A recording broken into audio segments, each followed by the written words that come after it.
What's going on, everybody? Welcome back to the live stream. I'm gonna fix something on my end. Give me just a second here.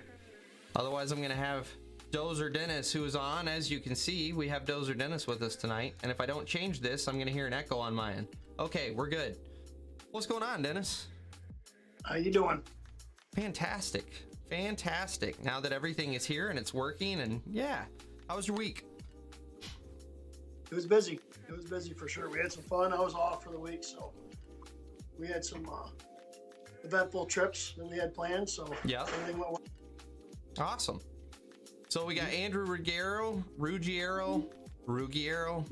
I always forget how to say it. Andrew, what's happening, man? Ben Yates. I don't think I've seen Ben in here. What's going on, Ben? Thanks for hanging out. We got Matt, Dignation 21. We were just talking about you, Matt. Sounds like you got a new machine. What were you saying, Dennis? A 309? I don't think that's digging. Isn't that digging 21? I don't think that's Digging Nation. I don't think, is he? No, different digging? Different person, I believe. Oh, well, never mind. We weren't talking about you, Matt, but I'm talking about you now, buddy. How are you? Unless he has it. You know what? He's been running. I want to say he's been running one of the 308s or the 309s on his channel recently. Maybe I'm wrong. I don't know. I don't know. Brandon, always here, always awkward. My friend, how are you, sir? Kyla Bramwell, how's it going? That sounds like, if I didn't know better, I would say that is a female, in which case I want to give you a special welcome as one of like 3 females that has visited our live stream. Thank you for being in attendance, and I hope we don't scare you off. I hope Brandon doesn't scare you off, because Brandon, he's a shady character. Don't get too close. You can come over and check out my channel too. So there you go. Which, by the way, if you guys are not aware, this is Dozer Dennis, by the way, from the Dozer Dennis channel that you guys should absolutely go check out, clearly. But yeah, this is Dozer Dennis. We got him live tonight. Let me get caught up here. So Isaac Rowe, that is, by the way, guys, if you're enjoying the vlogs recently on the channel, that is 100% Isaac. All of the fanciness that you're seeing is 100% Isaac. Yeah, that's my editor right there. You should tell him thank you. You're doing a phenomenal, fantastic job. We love you, Isaac, because we do. But yeah, that's Isaac. Thanks for hanging out. But to be honest, Isaac, if you want to be first, in order to be, it's generally either Andrew or who is the other guy that's always in here? I forget his name. You've got to get here like 10 minutes before the stream if you want to truly be first. They'll hold you to it. Crystal Lake, what's up from Southern Utah? What's happening? Thanks for coming and hanging out on the live stream. Ryan Garrett. So Brian, I think we created a good resume. Applied to 4 companies on Wednesday, and within 24 hours, I got 2 calls. Did my first interview last Friday. Have another one on Tuesday. That's awesome. Freaking awesome, Ryan. And yeah, that's awesome. And that's not mine. That's, yeah. And so to give you an idea of what we're talking about, Dennis, I actually helped him this past week on his resume. But 100%, that's all you, Ryan. All we did was kind of tweak a couple things. That's 100% all you, brother. That's awesome. Landmark Property Solutions. What is happening, my man? Thanks for hanging out on social media all the time. It's good chatting with you. Dan B, Roman Ramos. Man, we got all sorts of guys. Todd with Diggin' Life 21. I must not follow Diggin' Life 21 because I thought you were talking about Matt this whole time. Yeah, that's Digging Life 21. Gotcha. Pretty okay. Close. They both give Digging the name and 21. So I mean, it's that's why I didn't even second guess. I know, right? Let's see here. Dozer Dennis looks like he would be a dozer operator. You know, I agree. We were just sitting here chatting about his this new dozer he's been eyeballing. Yeah. My wife's still in the room. I can't really be talking about that. So. we're gonna get him in trouble with Mama. Yeah. Well, I mean, on a side note, the guy that gave me my Dozer Dennis name that I told you about the other day. Yep. He recently had a heart transplant in New York City, and he's doing great. So, yeah, prayers sent out to him. He's in good shape. So. Yeah, that's awesome. So, do you want to tell the story to everyone, since you only told that story to me on how you got the Dozer Dennis name? Yeah, I mean, I can tell you right from the beginning real quick. I mean, yeah. Just the end. So, about the same age as you, Brian. Started out my career in the fiber optics and network cabling, and then had my own business for a few years, the early 2000s, and then worked non-union for a while. Actually, I worked non-union for about 4 years, and then I went to the union, local 832, which is 158 out of New York. Worked for them, and then I ran into my old BOCES instructor that I went to up here. And if you guys don't know what BOCES is, it's basically a CTE, Career Technical Education program that students will come to me instead of doing their homeschool classes, junior and senior year. And I took that on in 2010. And then recently, just like 2 years ago, I started my own company along with teaching. So yeah, I'm pretty busy. Which that's a whole other thing. So I had no idea up until our conversation the other night that you're a teacher. You should absolutely tell everybody about that, because you guys have an awesome program. Like, since talking to you, I'm super jazzed about your teaching program. So we have 17 pieces of equipment. Real quick, 3 excavators, 3 dozers, a loader, 2 skid steers, 2 ag tractors, 4 dump trucks. We used to have a motor grader, forklift, and we run a 2-year program. It's sponsored by NCCR, which is a national accredited apprenticeship program. And like I said, we run through the basics first year, your core, your basic safety, which is your OSHA 10, and then we run through all the basics the junior year, and the senior year they get a choice whether they want diesel mechanics or heavy equipment operation. But I mean, we take these kids out in the field, and we're doing some pretty cool projects with them. That's awesome. And just to reiterate, he actually puts guys out in the field. It's not just a classroom-based training. It's not just a go out on the dirt parking lot in the back. Like, you guys legit do jobs. This is free to the kids. That's so awesome. Juniors and seniors in high school come into my program. They don't even know what's in front of them. Yeah. Like, I tell them every day, I'm like, you guys have an excavator out there, like, that you can just go out and run. Yeah. You're not going to do that in industry. You're not going to be like, oh, go out and learn how to run this piece of equipment. Every day these kids can come in and operate that. They got their classwork to do first for me, so. Sure. But, I mean, it's good stuff. That's awesome. Probably ought to catch up on some of these comments, huh? Yeah, so we got, I left off with Roman Ramos, currently getting a heavy equipment operator certification in New Hampshire. Good for you. Absolutely don't hesitate to reach out to me or Dennis if you got any questions about stuff. We'd both be willing to help you out. Ryan, the company I interviewed with is an 8 to 12 person company doing a lot of house lots and smaller subdivision work. The company I interview with on Tuesdays, a medium-sized union company and heavy civil. Boy, you got a couple choices there. That's awesome. Looks like great opportunity though to learn. Oh, absolutely. With both of those companies. That's that's where I mean, you tell your advice, but my advice to him would be kind of, if you want to stick residential, go with that. If you want to do heavy civil or more large scale dirt projects, dude, get on that pipe crew, man. That's a great starting spot. I mean, I tell all my kids, don't find yourself in one niche. Get good at one thing and then get yourself back out of your comfort zone, because there's so many areas of this industry that you can master. Yeah. And the more you get, the more skill sets you're going to be, the better you're going to be employed, really. 100%. Absolutely. Dan, have you ever ran a co-ring? Got to test one out with a buddy of mine, just bought it. It was very smooth considering it was from the 80s. I have never run one of those. You? No. Yeah, I haven't either. Early 80s, you said? Early 80s. In fact, the name doesn't even... I gotta search this thing. Yeah, I do too, because I feel like the name makes it sound like almost a material handler. Yeah, in fact, one of the first things I pull up almost looks like a material handler. Huh. Oh. So they got bought out by Terex, it looks like. Mm-hmm. Okay. Interesting. Okay. Yeah, no. Yeah. Learn something new every day. There it is. So Dan, no, you've stumped both Dozer Dennis and myself. So let's see here. Matt, are you going to assign a mod for the spam? Right now it's small enough that I can easily click over as I just did and delete the spam. Down the road, I'll probably, that's another thing I can rope Isaac into so that he can make a little more cash off of me. I'll just have him sit here and moderate spam comments. So, and Brandon might turn into one of those spam comments if he keeps doing the, pink thong jokes and fishnets. So we'll see what happens. Let's see here. Brandon, Union Baby, Dozer Dennis, where are you located? So I'm in upstate New York, the western end. So if you know where Corning or Hornell area is, basically we're in that area, but we're not far enough south where it's decent weather, that's for sure. We still got 3 foot of frost. We're getting snow right now, so.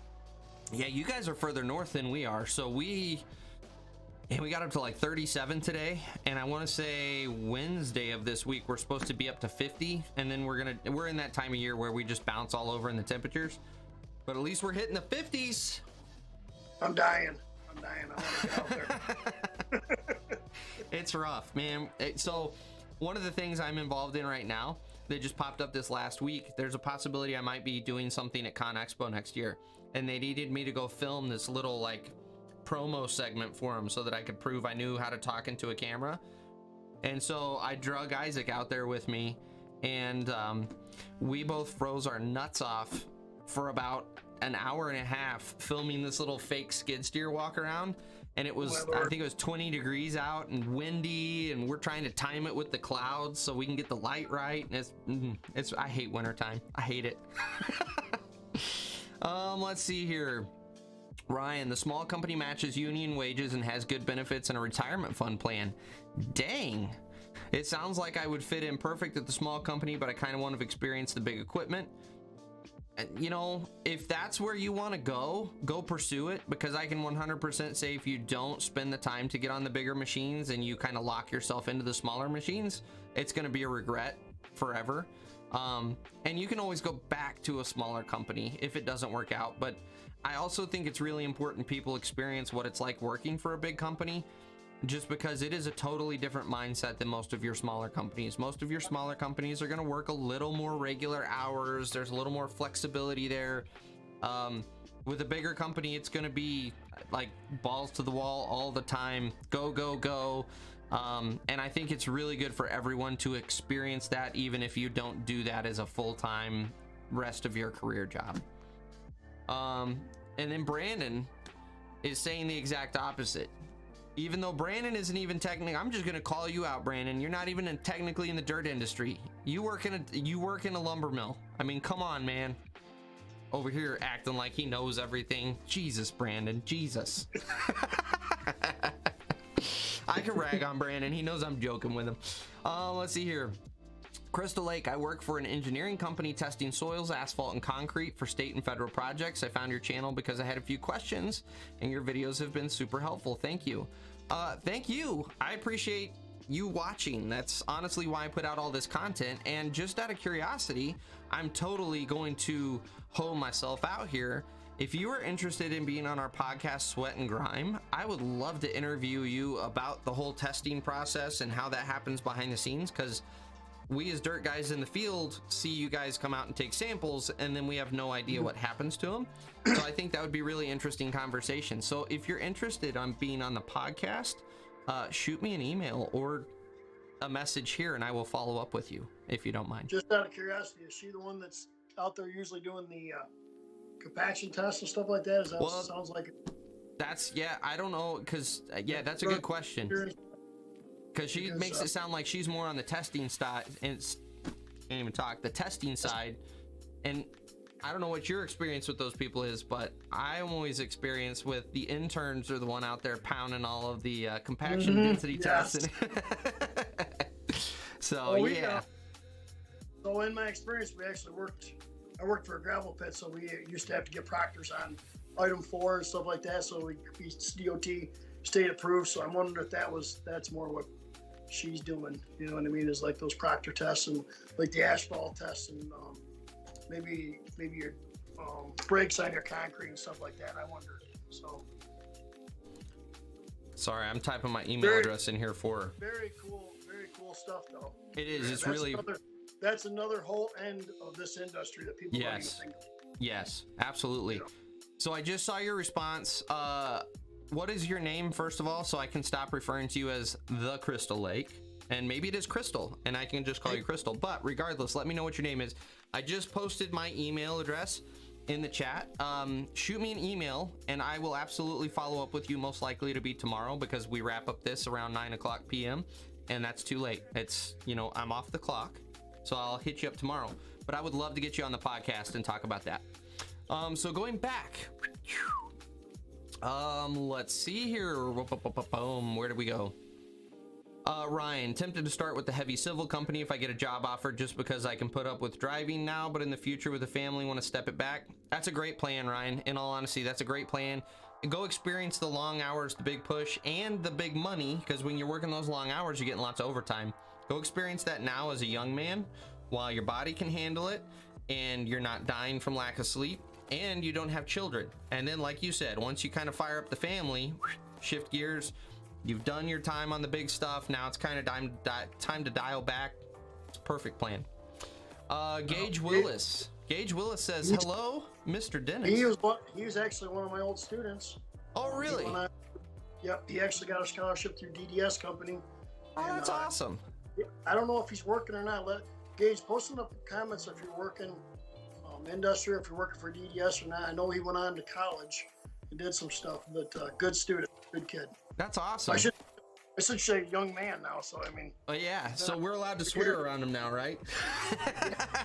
Well, he heard me swear then too. There you go. Jay Jimmy, just quit my job at a small excavation company in town. That was where I learned to run bobcats and eventually shovels up to 25 ton. Just moved to the Ottawa area and started at Marathon Drilling. Interesting. Well, welcome to the channel and thanks for hanging out with us.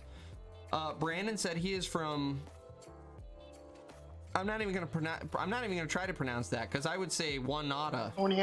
Oneida. Wouldn't have got that right. he's about 2 hours away from me. Gotcha. Okay. That's about the only thing on it that's there. Gotcha. So 88 goes from Binghamton to Albany, and Oneana's the only little place in between. I got a real interest. I worked some nighttime work in Oneana, and I got food poisoning. It was the only time I ever called my mother. So Oneana treated you so bad, you had to call mom. I called mom. I got food poisoning. I mean, it was bad. Oh, that's miserable. But when I see that name come up, yeah, I know where it's at. Nice. I got a story about everything, so. By the way, Isaac, I did see your comment. What am I doing? You might be moderating the live stream at some point to kick out spam. We don't need you yet, but maybe in the future, we'll see. I don't know. I'll give you the option. Like everything I ask you to do, you don't have to do it. It's just a thought, but we're not there. Anyway, Brandon, got you. Tim Jenkins, if you don't know that name, you won't know Inslee either. Growing up, local contractor had a massive one. Heavy equipment operator 97, what's happening, my man? Good to see you. And even though I told you I was gonna remember your name, I've already forgotten. I'm sorry. I'm a failure. I really am. I'm a failure. Was he in last week? Yeah, and in fact, he comes in fairly frequently, and I'm fairly confident for 2 weeks in a row I've asked his name and promised to remember it, and 2 weeks in a row I failed. So really, I missed last week, so I was still recovering. So that's okay. That's all right. I understand. That sounded like a fun trip. Ben Yates, hoping to get on with the union. They offer a pre-apprenticeship training program, and then you're giving an apprenticeship after the training. That's awesome. That's a great program if you can get into it. Jackson. Wonder what state Ben's in. I don't know. Drop it in the comments, Ben. What state are you in? Jackson, what's happening, brother? Good to see you. Jimmy, I'm in the same boat as Ryan. I'm excited to be joining a big company in the union. However, I'll miss the small company and the relaxed way things were dealt with there. You know, that's one of those things. You've got positives and you've got some negatives. So the positives are you get on the big projects that you drive by on the highway every day and you wish you were a part of. You get to run big iron. Generally, those companies have a lot bigger machines. Generally, you have a lot faster pace because of the type of projects that you are on. Man, I'm struggling to talk tonight. So there are a lot of benefits there, but you know, on the negative side, obviously you're going to work some crazy hours. You are getting into that you're just a number kind of mentality. You generally don't have that relationship with the owner or the upper management like you did at the smaller company. So there are drawbacks, but I will say, having done both the small residential company and the large heavy civil contractor, I I had a lot more fun at the heavy civil contractor because of the scope of work we were doing. Thoughts on that, Dozer? I would definitely agree too. If you're just starting out, I don't think that's where you really want to be, is in the heavy side, but you are more of a number. But I've actually, you know, I've been almost the last one on some of them heavy highway jobs to come in and the last one to leave. You know what I mean? Just because if you just go in and you do your thing, you're gonna stay there, you know. Yeah. But I agree. I mean, you gotta definitely start first, but, yeah, absolutely. Roman, your videos got me more into being a heavy equipment operator. Hopefully I can find a good company after my training. Dude, I'm happy to inspire people to get into operating. It is so much fun. It is a blast of a career. And I'm gonna tell you right now, you won't have any issue finding a company to work for when you get out. Everyone is hiring right now, especially if you've got even some experience. Everybody's hiring. The best piece of advice I'll give you is, even though you've had training, even though you've gone through this program, stay humble. If someone puts you on the end of a shovel, don't get an attitude about it. Recognize you are still very green, even though you've got a little bit of training. And honestly, the shovel is totally worth it. The amount of stuff you learn on the end of a shovel. I mean, Dennis and I talked about this the other night. You want to tell him, Dennis? yeah, I mean, there's so much to learn from that end of that shovel, whether it's just physically doing it or actually getting an appreciation for what that operator can do for you. But to make a long story short, I mean, he hit a lot of points right there. But you know, if you're going to start out there, everybody wants to run the big hull, or they want to stand the big dirt pile. You know, they want to do the big cuts, but you know, the real operating is in the little skid steers and the dozers and I know Frank's not in there, but the backhoes. Yeah. But But that's really where the learning needs to happen. I mean, especially if you're going out there, just, I think the biggest thing is just watch. Yeah. Just watch everybody around you. I mean, there's so much that can be done. I mean, that's what people are doing on your channel. They're watching your channel, they're learning. But right there, you don't get much better. You don't get that much better of a learning curve just to watch. Absolutely. Absolutely. All solid tips. Crystal Lake. It is Crystal Lake, so we can call you Crystal. And there you go. Perfect. Easy. Simple. Perfect. I promise I will remember your name, and I won't fail on this one. Gage, still in college, trying to decide what to do. So many options. What? If there's one thing I can tell you, one thing that I learned through my meandering through life, find something you're passionate about and go find a way to pursue that. Even if it doesn't fiscally make sense right this second, pursue what you're passionate about, because you will excel in that area. But when you go find something that you want to do because you think it's going to make you a lot of money, or it's the easier path, or it's not as daunting or scary, you're just gonna kind of flounder. It's go find something you're passionate about. If you're passionate about construction, narrow it down to this field, which I assume you are because you're in this live stream. If not, no big deal, thanks for hanging out. But I would assume it's construction oriented, and from there, do you want to be out in the field? Well, you don't have to be an operator, especially if you're going through college. You could be a foreman, superintendent, or a project manager. Or if you like technology, a lot of companies now are moving towards doing their own drone operations for actually doing LiDAR measurements of the site to figure out how much material is coming on and being taken off. And so you could get into that aspect, or you could get into the 3D mapping for GPS and interfacing with the GPS systems in all of the machines. Like, there's so many different avenues you can pursue.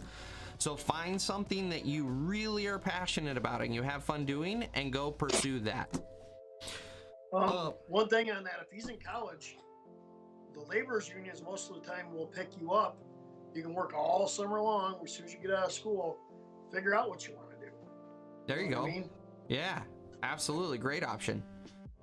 Jackson, Brian, I'm scared. Don't know if you've heard, but Putin ordered his deterrence forces, including nuclear weapons, to be on high alert. Man with nukes scares me. Hope he doesn't attack the U.S. Here's what I'll say about that. There's no way Putin has his finger on the button for nukes. He's going to have his own series of checks like the U.S. does, where multiple people are needed to turn that key. And I can tell you right now, from everything that's coming out right now, there's not a lot of people within Putin's own little circle that are totally on board with what's happening right now. It sounds like Putin is really just in this for himself right now. So, I mean, obviously it's okay to be a little scared right now, but I don't know that I'd have a panic attack right now. I think we've got a ways to go before we have to worry about nukes flying around. So, you have any thoughts on that one, Dennis? I choose to talk about stuff that we can make a difference in.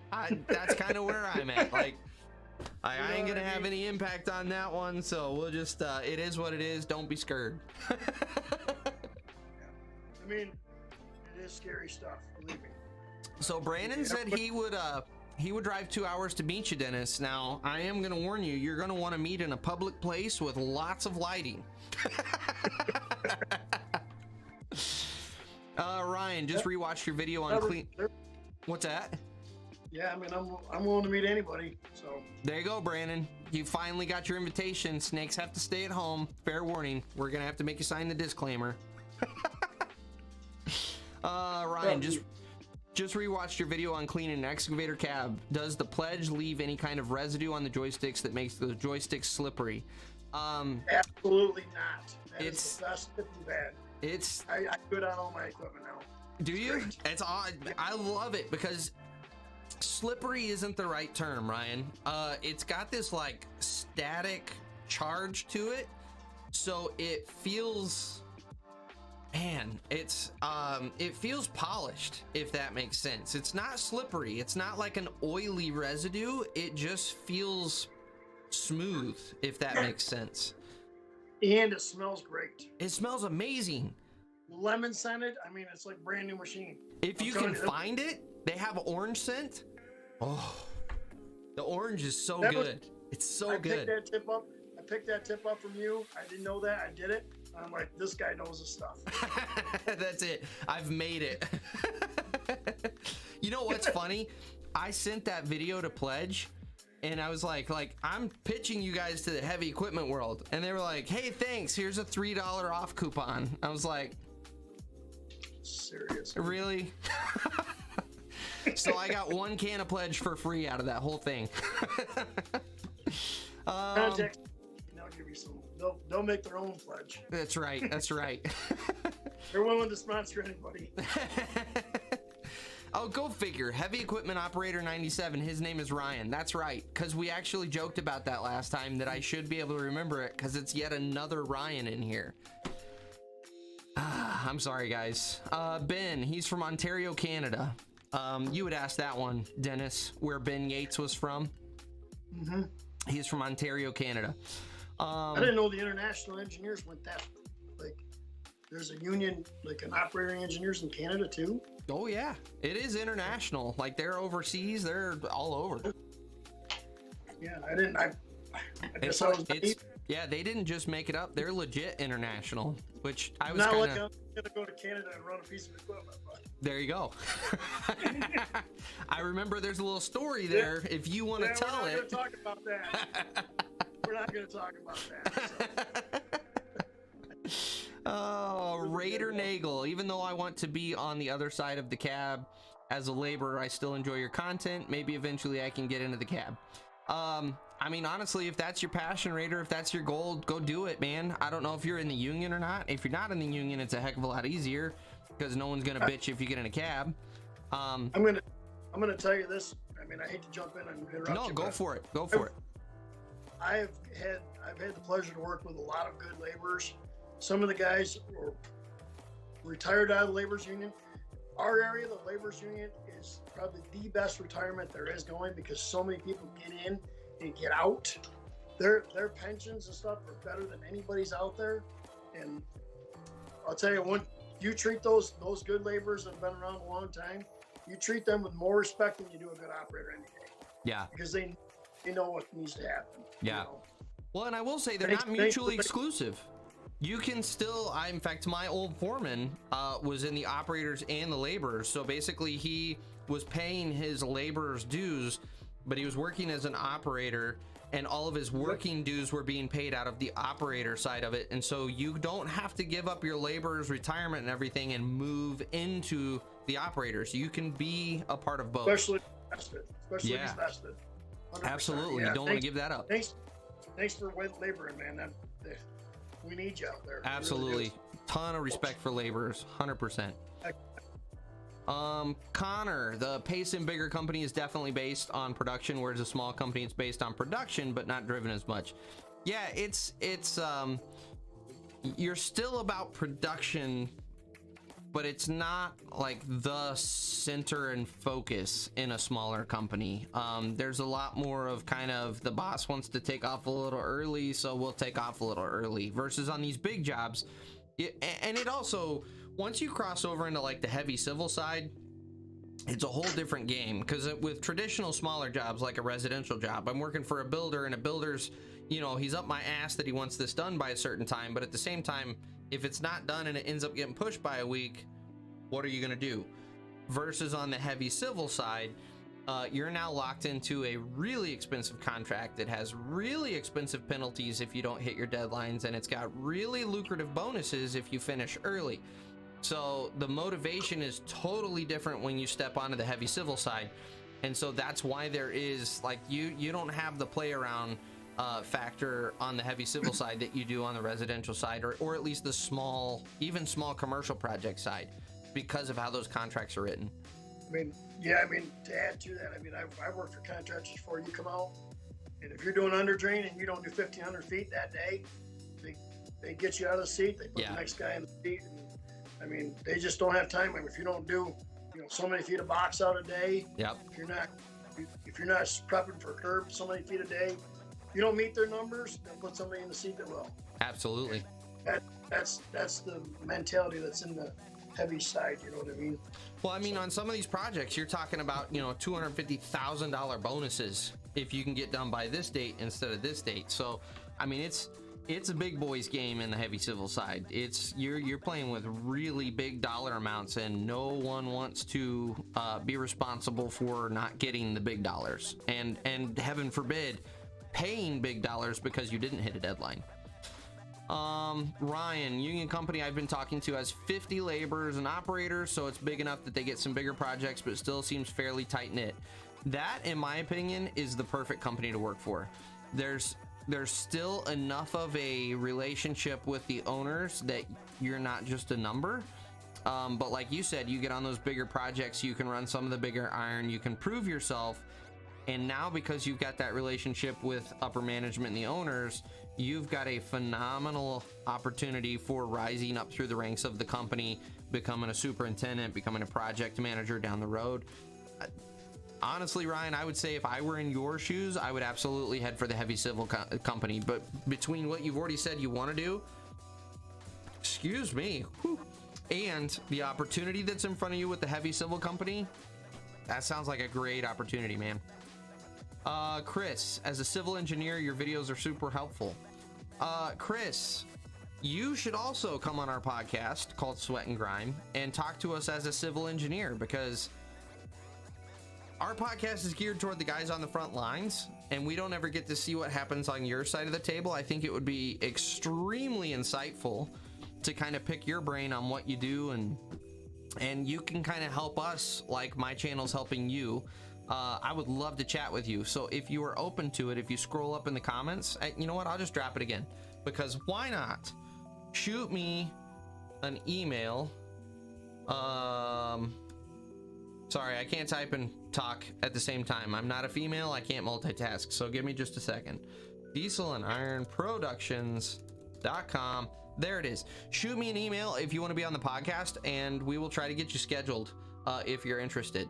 So, but all that to say, thank you for subscribing and thank you for watching the videos. I really appreciate it. I'm happy to help. And if you ever have any questions on the kind of dirt guys side, don't hesitate to shoot me an email and ask. I chat with guys weekly that have questions about stuff on the job, so totally willing.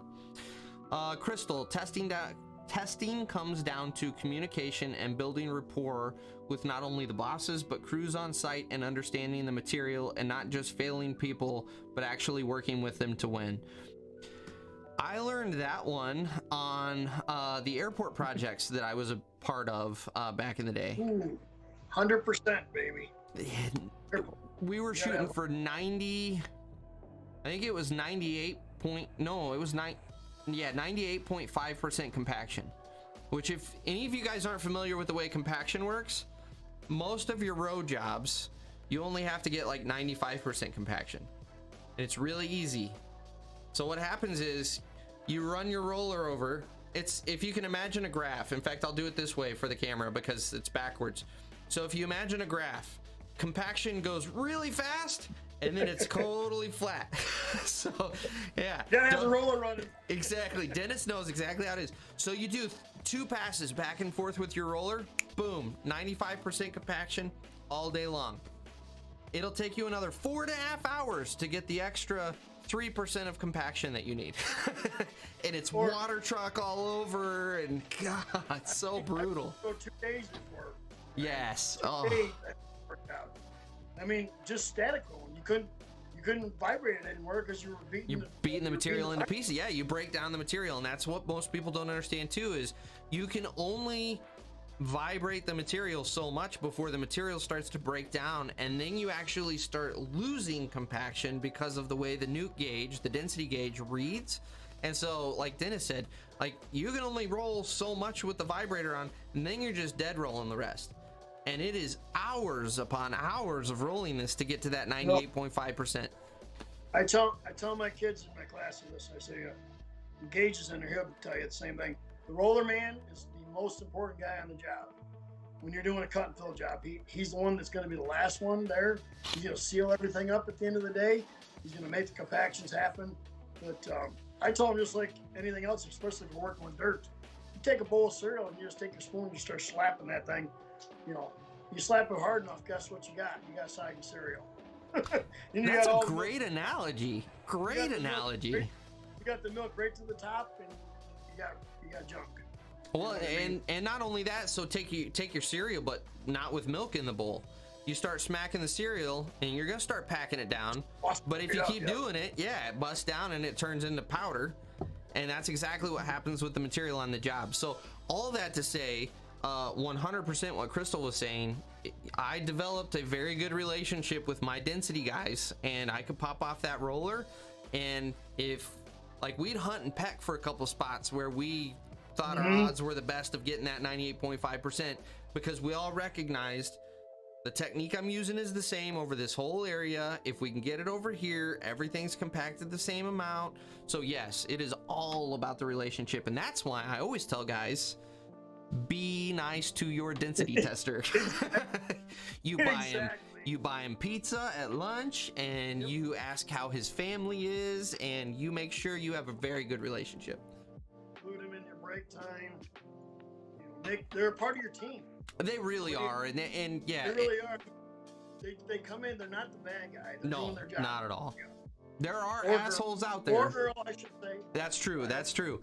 But yeah, 100%. There's, take the authority factor out of it. Those guys will sit and sweat right beside you. I know those density guys, you know, especially because it's almost always interns that are out doing the actual testing.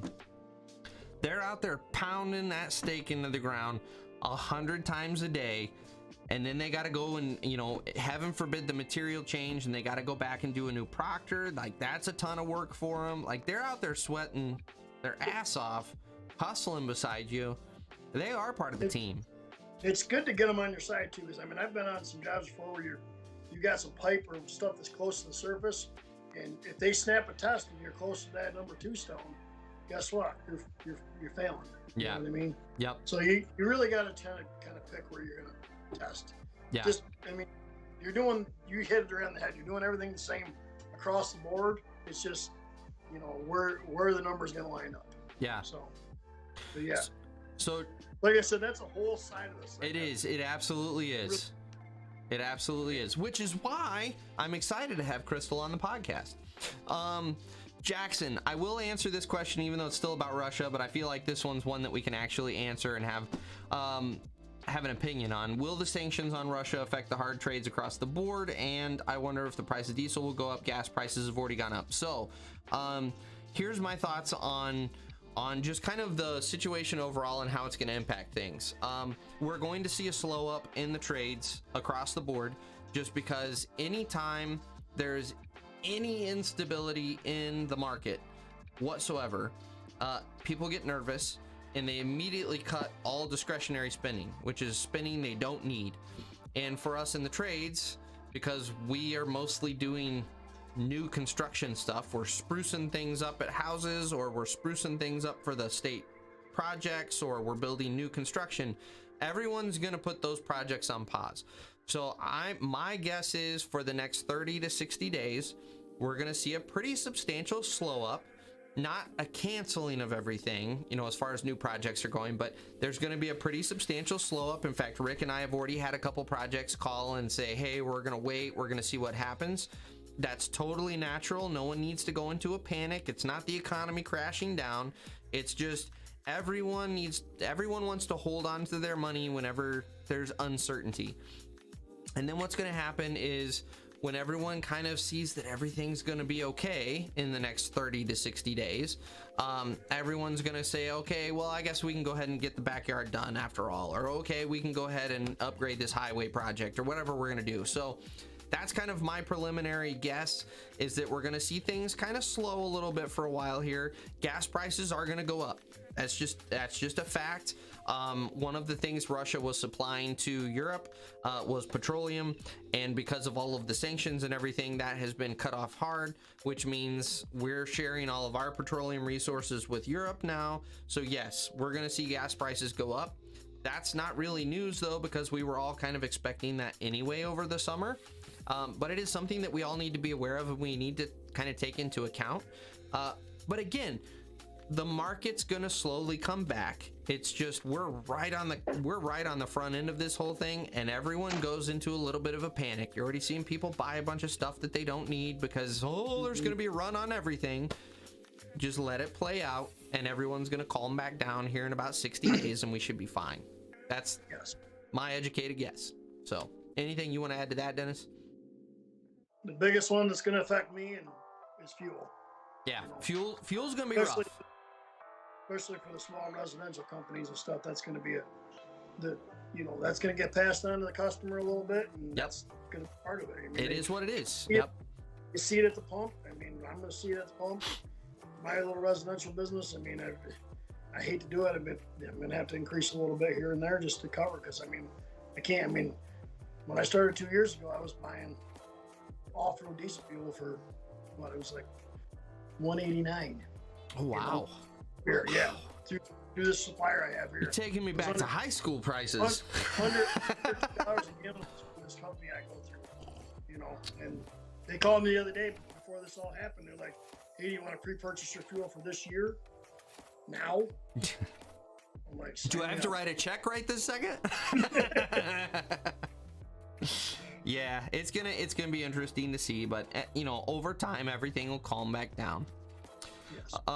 Ben Yates, the only thing that concerns me about the pre-apprenticeship training is the math on the entrance exam. I'm not sure how much math is involved in actually operating heavy equipment. A fair amount, but it's not super difficult math, and we have these fancy contraptions here.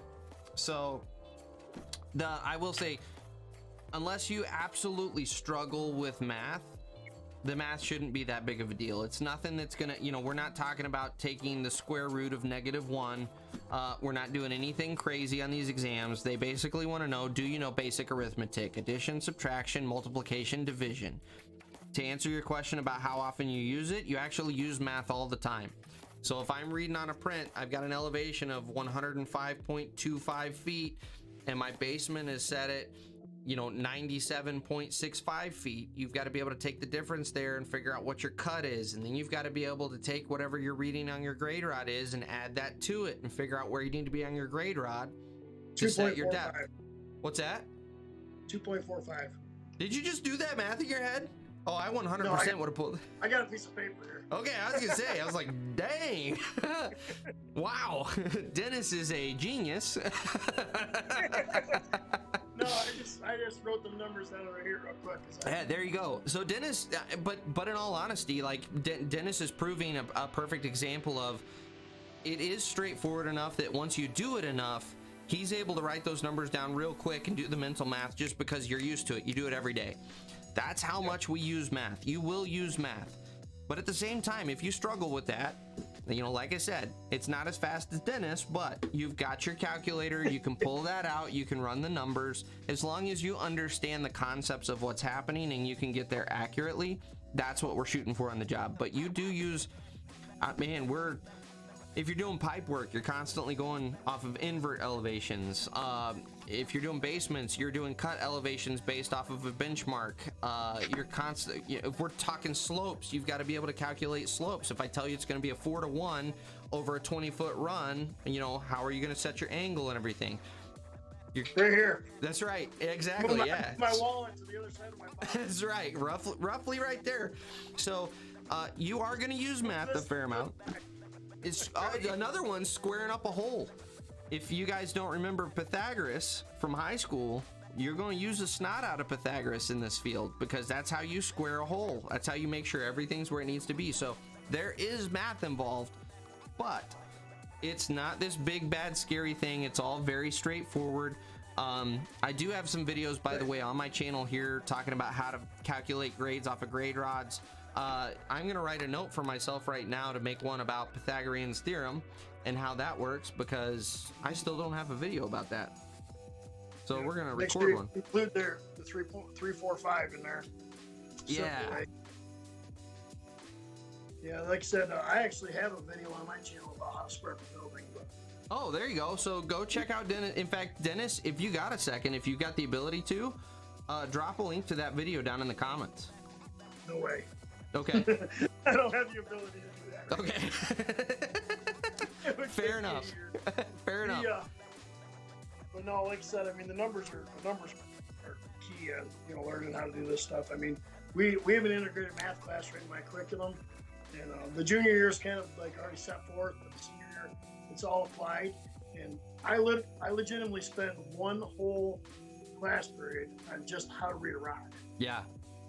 Just breaking the tents down, and they have to they fill out, you know, each one, and then I go through everything. And you know, when I started up there, we had 10 rods of round inches, and I threw them on the trash. The rod that I really like, the rod that I like that nobody seems to use is the linker rod, the ribbon rod. You ever use one? What is that?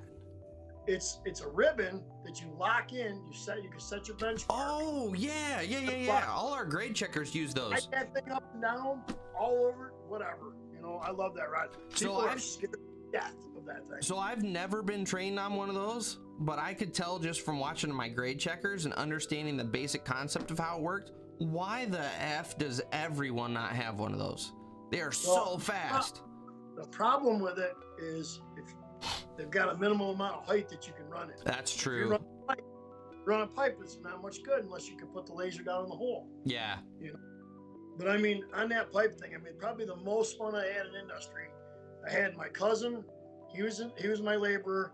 My brother was my loader operator, and I was digging main line, and we were doing a sewer line or septic system, catch basins. We'd start out in the morning. We just write all the numbers down.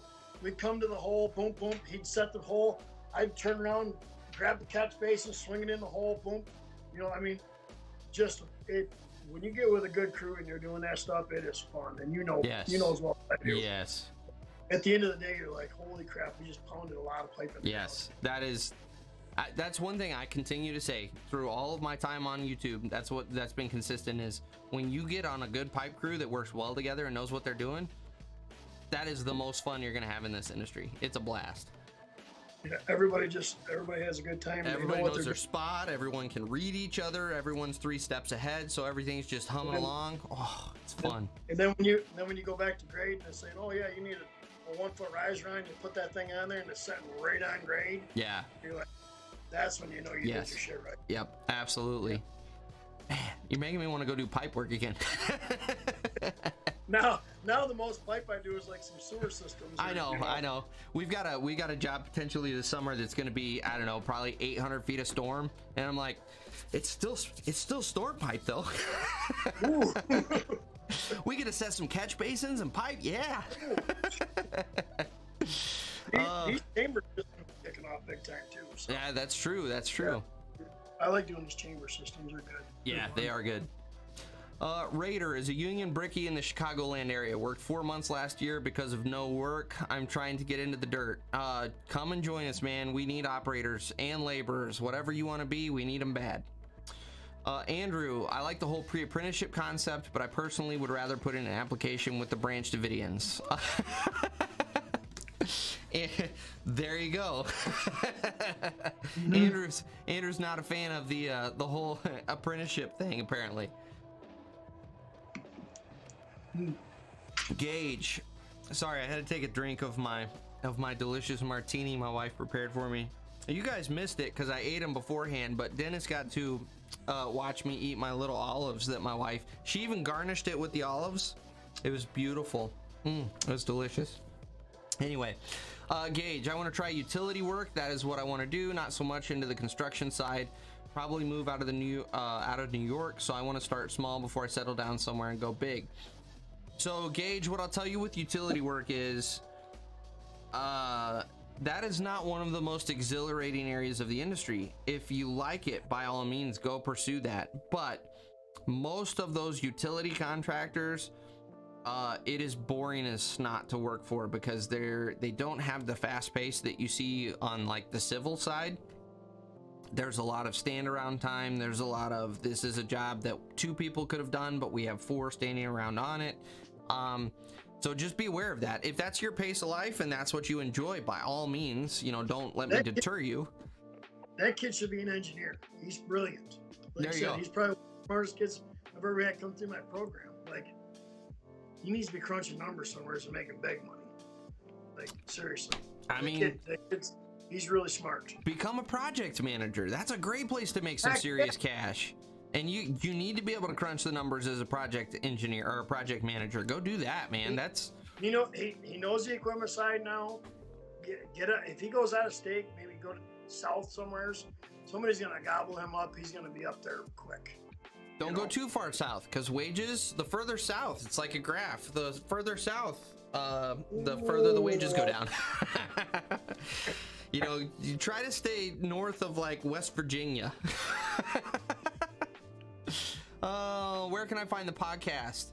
Oh, I'm sorry, I skipped. Ryan, Sevi, the civil company also has a new Komatsu 650 and a John Deere 345. I'm gonna have to clean every cab I try. Oh, yes, clean, spit shine those cabs. The owner will put you in that 650 very quickly because they want someone that's gonna take care of that big iron, the expensive iron. I mean, general rule of thumb, roughly. This is a very rough rule. What's a 345? What's that? What's a John Deere 345? That's just going to be a 45-ton excavator, 45-ton hoe. So roughly equivalent to the Cat 349. Yeah. Don't they call them a 450 though? I don't know. That's a good question. Maybe is that the 35-ton machine then? Maybe.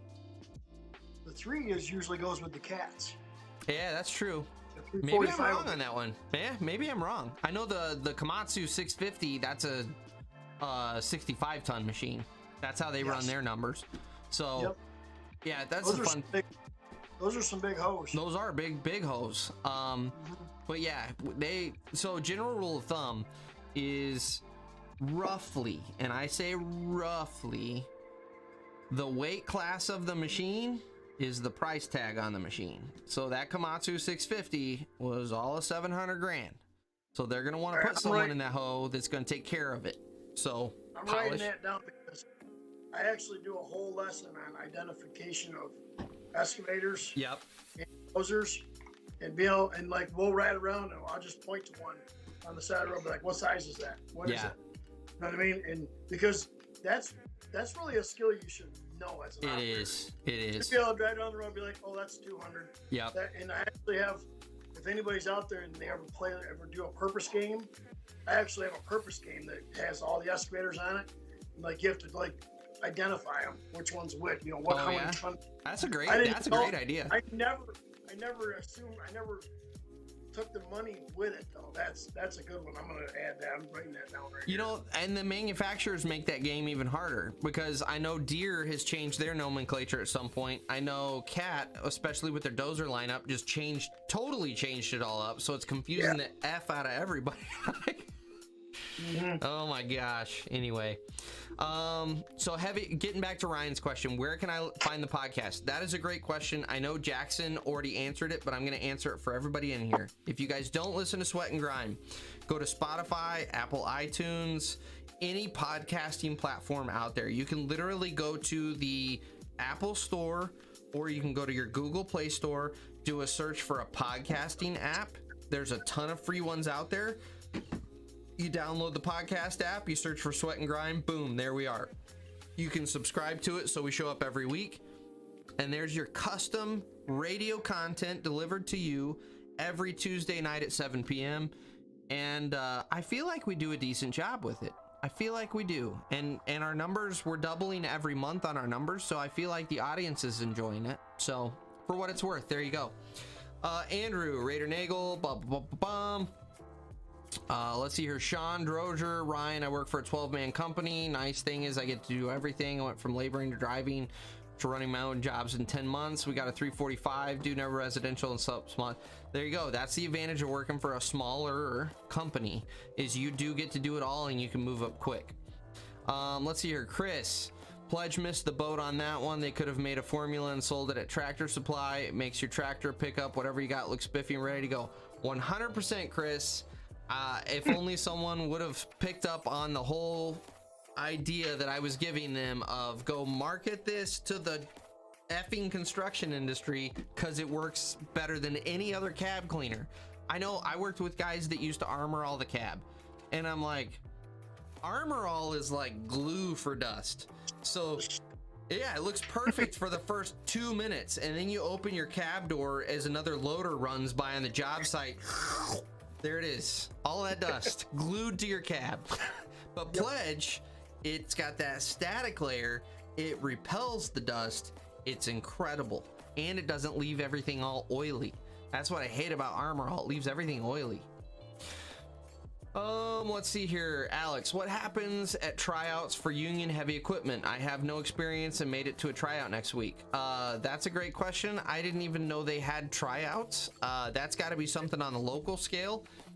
I'm assuming they want to know what you're capable of doing, because the apprenticeship program is a relatively small program and they are going through a selection process. So probably what they're doing. I went through one. Oh, did you really? Yes. You want to talk about so that? Basically, I mean, the tryouts are to come into as a journeyman. So usually they're not for an apprentice program. Usually Okay.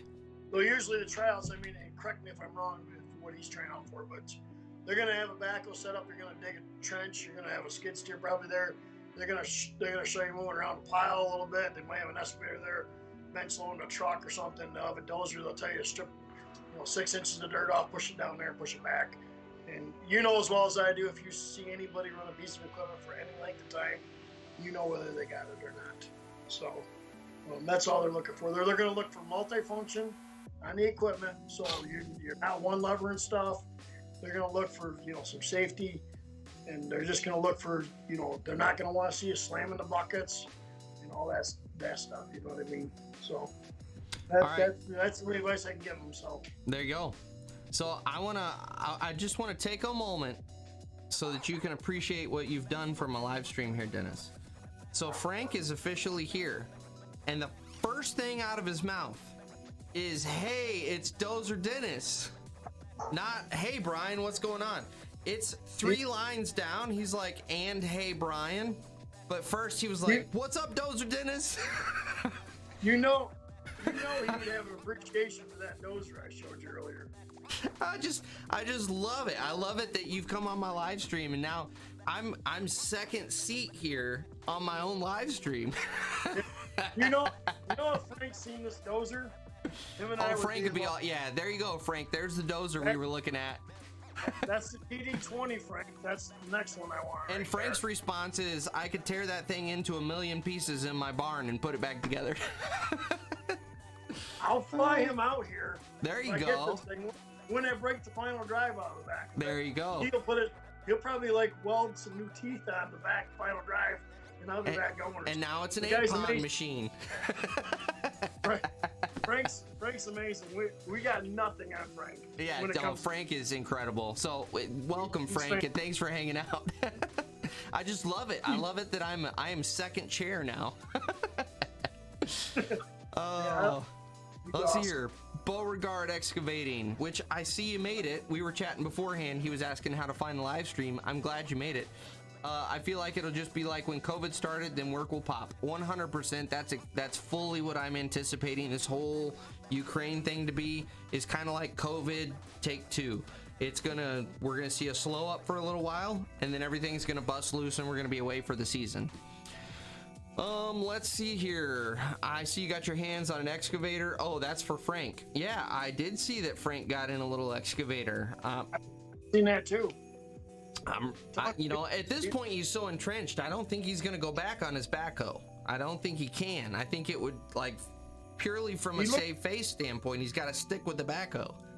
He looked pretty good in that excavator. He did. He did a fine job. I'm telling you. But I don't know. At this point, Gotta go check out Frank. Yeah, at this point, it's almost like Russia and Ukraine. Like, he's so committed on his side of it. Like, there's no turning back. Oh, fuel prices crush excavating contractors. 100%, Frank. You are 100% right. It's going to. I will say this is going to call out some of your smaller contractors right now. The guys that are the fly-by-night, they do everything, putting all their cash forward to pay for materials for the next job because they don't actually know how to run business. These are the sort of situations that put those guys out of business. So we will have a little culling of the industry during this whole upset. Ryan, everyone's going to have to put the machines in economy mode instead of leaving it balls to the wall mode. You just got to be productive in balls to the wall mode. Stop letting it idle. Come on. Yep. That hose got to work. Let's see here. Oh, here's Frank's rebuttal to the excavator comment. When I can figure out how to make one cash flow, got to have a market for it. All right, there it is. He's entrenched. We ain't going back. So Connor, talking about math, what's the math like when becoming a CCO? Again, it's not terrible. So a lot of things, you're dealing with a lot of radiuses, and you have to deal a lot in triangles, because if you think about a crane, so here we go. It's fake model time. So here's the earth. Yeah, exactly. And here's my crane. And if you can imagine, there's a line running from the top of your boom down to your load. That's a triangle, right? Sorry, this is terrible. Anyway, I need something there we go. Something that's not gonna droop. So the ground, the boom of your crane, there's your line. So it's a triangle.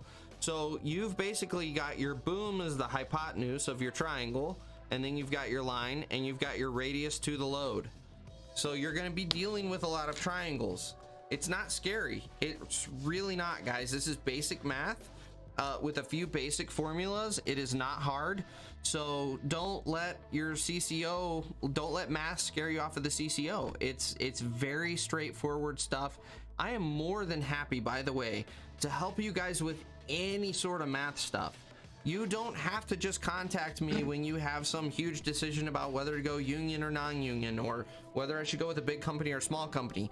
If you have math homework questions, feel free to message me, and I'm more than happy to walk through those with you, and we can do the math together. Math is not the thing you need to be timid of. It is not that big of a deal. It's very straightforward. Let's see here. Landmark. To those good Canadians, make sure you get the conversion app. Residential and small jobs are imperial, and a lot of commercial jobs are metric. See, here in the States, we don't have metric. We have the tenths system, which is yet another example of America being so set in her ways that, by God, we are not going metric. We're just gonna convert our feet into tenths and make it even more confusing for everyone. Freedom units. Yes, freedom units, but I weird stole freedom that from units. I stole that from you. I tell my kids that, they laugh. Oh, I love it. Yeah, it's all freedom units. I don't deal with that metric crap. Give me freedom units. SDK, what's happening, man? It's been a little bit. Ryan, A squared plus B squared equals C squared. That's all you need to know for squaring up all. That's it. That's Pythagorean's theorem right there. Good job. Dozer Dennis is totally right about the inch rods. That was back from when you were talking about throwing those out, which I ran across a rod. Man, where was it? I can't remember if it was last year when I was in Minnesota. We came across not only an inches rod, which already had me hot. The sucker was round. Have you ever seen a round rod? It was. Is that what they call the Michigan rod? I don't freaking know. It was the goofiest thing. You couldn't attach your laser eye to it because it's round. So you had to kind of like pinch your hand up there to stick your laser eye to it. I'll bet you Frank's got a rod that has links and chain. That's exactly right. And it's some hodgepodge thing out of his shop too. he probably can measure chain links. That's right. Yeah, it's. No, I don't want to pick on Frank for being older. He's like, I would love to hang out with him. He's got a lot of knowledge. And the worst thing is he probably knows what I'm talking about. Exactly. You know? It's that rod that was one of those where you accidentally break it. Like you place it behind your dozer track and then I forgot that was back there. It was the stupidest rod I've ever used. You know how many rods I've went through because the kids pull them all the way out and that little spring in there just shoots out that. It's done. Gone. Yeah, it's done. If it can happen in my program, it will. Yeah. Let's see here, Ryan. Yeah, in Canada we get the joys of running metric and imperial. You'll get the plans in metric, but pipe would be imperial. That's the beauty of America being so set in her ways, is everyone else has to deal with it. Let's see here. John Deere 345 is a 35-ton zero tail swing. Thank you for clearing that up, Ryan. Thank you. I didn't know that. Yep. They run their numbers like case. Okay, good to know. Yep. That's the beauty of this industry. No one can get on board with some general nomenclature. Like everyone's got their own pattern and it all stands for. It drives me nuts. Anyway. Andrew, nobody has mentioned Daddy Wit in the last 3 podcasts or Camerata. The irony in that statement, Andrew, is you're the guy out of this whole batch of us that hates him the most, and you're the one to bring him up. I think you have a secret lust for Aaron Witt. That's what's going on here, buddy. It's one of those it's like the preacher that you find out he's been secretly visiting truck stops. He's closeted, and the way he makes up for that is by talking about it so much. You talk about how much you hate Aaron Witt so much, but here you are bringing him up. I think there's a little man crush going on there, Andrew. See, we're even getting comments from the peanut gallery over there on Dennis's side. We're all on to you, Andrew. Dominic, let's see here. Dominic, I want to get into excavating for my career. I'm 18, graduate this year. Any advice on how I should get into the industry? I'm in South Carolina. Dennis, take it. South Carolina's killing for people down there. Just go to the nearest place that you. Like my cousin came up from North Carolina and he legitimately didn't like where he was going. He drove down the street to the next job, walked in, started working. There's a lot of work down that way, so. Just get out there and get started. Yeah. That's all you got to do, start beating up the pavement. Absolutely. Go apply. Literally go apply, and you will have a job, and you will get a really good education as long as you show up to work on time and stay off your phone. Those are the 2 biggest pieces of advice. If you can do those 2 things, I'm not even joking. If you can do those 2 things, you will have a job, and you will get into this industry. You will be successful. So. Yeah, cell phone's a big one there. It is. I tell them, I tell all my students this because they all have cell phones. And you know what I tell them? My one teacher, he wants to keep them all in your locker. I don't want to see them. I'm like, no, put it in your pocket. Because if you can't control yourself then in your pocket, when you go to the job site, you're not going to control yourself there. Yeah. You know what I mean? Put it in your pocket. And in all honesty, On the job site, it's a tool. So on the job site, we have to get a hold of each other. You use your cell phone. You're gonna need your calculator from time to time. Use your cell phone. It's fine. Under the right conditions, it's fine. Facebook, Instagram, TikTok. Sweet Jesus, TikTok. Put it away. Man. Oh my God, put it away. You can watch that. I've seen more inspired by them cell phones. It's ridiculous. Yeah. When you go visit the Porta-John, that's your TikTok time. But it's only on your time. It's not on company time. So don't go take a 15-minute Porta-John break. No, everybody on the job site is aware of how bad Porta-Johns smell. If you're in there for 20 minutes, we know you're on your phone. You're not in there for the joy of being in the Porta-John. Okay? That's all I'm saying. Okay. Yeah, you're right. All right, let's see here. Forgot to watch again. Bacon, what's happening, my man? As always, Bacon's coming in late. That's all right. It's all right, Bacon. We don't ever hold it against you. It's all in fun, Brian. I know, Frank. It's all in fun. But excavators are way better than backhoes. All in fun. Well, see, the other day I had to have a backhoe save me. Oh. I had to use my backhoe skills. So we were up on the hill. Cut it off. Cut it off, Dennis. You're killing us. We're going to have to pull the plug. I got the pickup truck stuck. And I'm like, I'm not going to walk the mini excavator all the way up there. So okay, I did use the backhoe. So the backhoe's good for pulling out pickup trucks. Yep. That's straight from Dennis's mouth, Frank. That wasn't out of my mouth. I cleaned the ditch out when I was there. There you go. Yep. It worked good. So. There you go. Brandon, yeah, I was thinking the same thing. We've had like between 34 and 37 people in here all night. It's because Dennis posted it on his page. Like he did a couple posts beforehand. There you go, Dennis. Like we don't ever, we're like 10 extra people in here tonight. Yep. Great. Nailed it, man. Did my part. Yeah, there you go. Let's see here, Gage. How would I get into management? Would I need to go further in my education? I will have a heavy equipment operations degree. Will that be enough? So, Gage, I don't know where you're getting a degree in heavy equipment operations. What's that? College. Do they offer that? I didn't even know that was an offered degree. Huh. So, here's he actually pretty good ride there too. So. Really? Yeah. Interesting. Okay, I'm learning all sorts of stuff. There you go. Yeah, he honestly, like, if he wants to get into supervision, I mean, he's got to start at the bottom and work his way up. Really. That's it. So you're gonna have a degree in equipment operating. Go become an operator. Go focus on something. So a great place to focus is if you can do underground pipe work. That is a great focus. Generally, pipe crews are some of the most respected crews on the job, especially if you're on one of the specialty crews that they bring in to kind of do the oddball stuff that's difficult. If you can manage that effectively, you will 100% make a name for yourself, and that is a quick seat. So what you're going to do is you're going to go from being an operator. The key position there, if you can get into it, depending on the situation, is mainline operator, the hoe operator that's actually putting the pipe in the ground. That's the coveted spot. From there, if you can't get that position, becoming a loader operator, believe it or not, you're kind of the logistics coordinator for the pipe crew. So that's a really effective position to be in, where you're going to get noticed if you can do it well. We talked about this the other day, and that's one of my favorite positions too.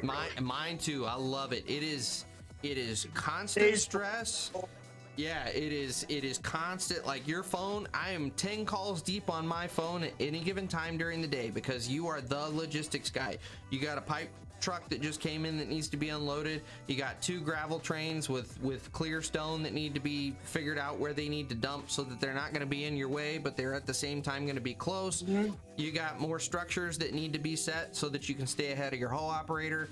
Your guy down in the hole needs some more stone dumped on top of the pipe, and you need to set a couple more sticks of pipe for your hoe operator. Like, oh, and by the way, down at the other end of the job, a laborer just called. He needs another roll of edge drain. Like that's your life as a that's your life as an operator, as a loader operator on a pipe crew. And but if you can handle that, if you can mentally, that's kind of the baby step into a foreman or superintendent position, because if you can take all of that ingest it, prioritize everything, and then get everything done so that the job continues forward. I mean, think about that from a management standpoint. Think about a manager seeing someone that can do that. You're able to take in 15 pieces of information. Totally had a brain fart there. Information. You were able to figure out which one's the priority, which one's going to keep the job site moving. You were able to get everyone taken care of, and the job is continuing to progress forward because of the decisions that you made with the information you had. You're a foreman. Like, that's foreman responsibility there. So all that to say, if you can be a mainline hull operator, or you can be a loader operator, that's a great jump start to becoming a foreman, which is your jump start to being a superintendent, which is your jump start to becoming a project manager. So that's kind of the ranking system there. And it just depends on... Go ahead, Dennis. He's got a great opportunity right in his own town this year. Like, there's a non-union company that's doing 2 main streets right there in his town. Like, I would be on that crew. I would start out as a laborer in there, and the first guy that doesn't show up, they're gonna put him in a seat. There you go. You know, straight from Dennis's mouth. That's Mr. Like, Dennis to you. That's right, Gage. Remember that.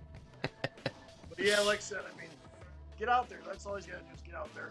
I mean, even though that college degree's there, don't be afraid to get on the ground and do some labor. You know what I mean? Absolutely. Absolutely. Character is everything in this industry, and character shows up when the guy that's got the education, the operator, gets out of his seat and starts hustling with edge drain. That's character. And management 100% notices.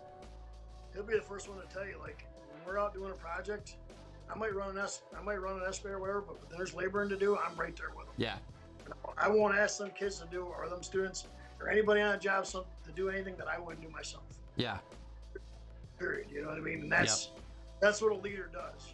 You know, a leader jumps in and does everything. Yeah. You know, anything, job that he's at, does it. So. Yeah.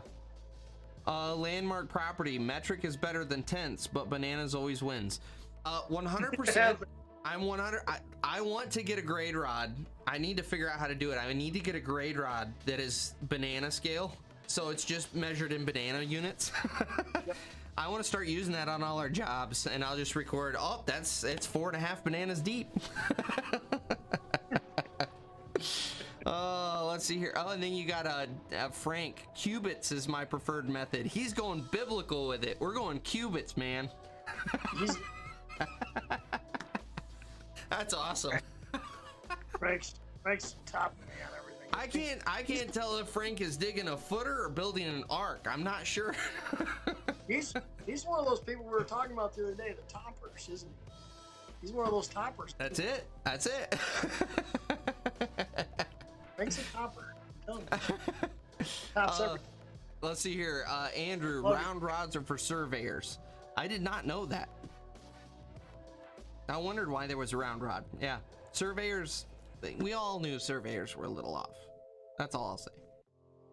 I got a brother surveyor. Yeah? I know. And he's a little off? Yes. There you go. There it is. He might be watching tonight, though, so I mean, careful. He's a great guy. Great guy, but he's a little weird. Uses that round rod. Let's see here. Also, how is surveying? Is there any money in it, and does it ever get boring at times? Great question, Gage. There is some money in surveying. I believe if you're the guy out in the field doing the surveys, most of what I understand from that field, don't quote me on this because I'm not in that field, but most of what I understand, if you're the guy out there doing the surveys, you're not necessarily the guy making the bank. It's more the engineering firm. Surveyors aren't just surveyors. They work for engineering firms. And so it's the engineers in those firms that are really making the big money. Most of the time your surveyors are the low guys on the totem pole that got stuck out in the field taking surveys. I'm telling you, like on that same note, grade foremen are around here they can pretty much walk in anywhere. So, you know, if you're a grade foreman. Yeah. So, and then does it ever get boring? 100%. I can tell you right now, surveying is boring as crap. You're gonna hack your way through a bunch of brush so that you can hold a rod with this little, they call it a prism. Because because the surveying world doesn't use GPS. They use laser systems and robots, and so you've got a Go ahead. What were you gonna say? It's all line of sight. It's all line of sight, and so you're gonna hold this prism up at exactly the right.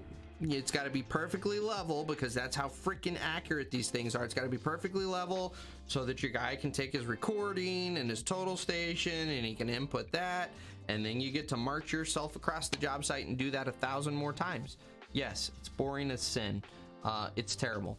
So, but if you love that, and then you get the truck driver that comes in and blows half of them over. Exactly, and then you get to redo them. You get to charge for it, but you still have to redo them. Let's see here. Andrew, I love Daddy Wit. I gave him a second chance and he stole my heart. Well, there you go, Andrew. I'm glad that Mr. Aaron Witt has stolen your heart and has found a soft spot. I'm still on the fence. I just don't know. I don't know. Jackson, who wants to make a TikTok video in a porta potty? I was thinking more of consuming content in the porta potty. You went a totally different direction with that one. I think you have to make OnlyFans content in the porta potty. Are you on TikTok yet? No. Isaac is supposedly going to start one for the channel here in the next week or two. So I'm not on it either, but Dirt Boss, I'm good friends with Dirt Boss. Everybody's wanting me to make a TikTok, and I'm just like, he's on there. I'm doing the shorts on there. Are you? They get tons. The problem with the shorts is you don't get monetized with them because they get the music. The music's not monetized. Yep, exactly. Yeah. So we got a little back and forth about Andrew maybe doing some business to Aaron Witt, and Andrew's pleading the fifth. I think we just leave that alone for tonight. I think we let him wallow in his shame for his love of Aaron Witt, and we'll just leave it there. Let's see here. Mason Hensley. I have not seen Mason in here. Welcome to the live stream and thanks for hanging out. I'm 18 and looking to get into heavy equipment operating.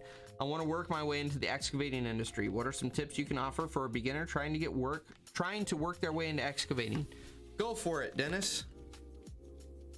We kind of touched on that already a little bit. First, I mean, how much experience does he have? I mean, if you're going to get into the excavating stuff, I mean, you're going to have some skills. That's what I tell all my kids. I mean, plan to become a laborer, and when you get the opportunity to get in a machine, then you can shine. Yeah. But if you go in there with the other mentality that you're going to be an operator, you're probably not going to be too successful. Yeah, so just to reiterate what he's saying, it's not that we're deterring you from getting into the excavating industry. It's just if you don't have any experience, obviously no one's going to put you in a $250,000 machine with zero experience. So what the way to get into the industry is go apply.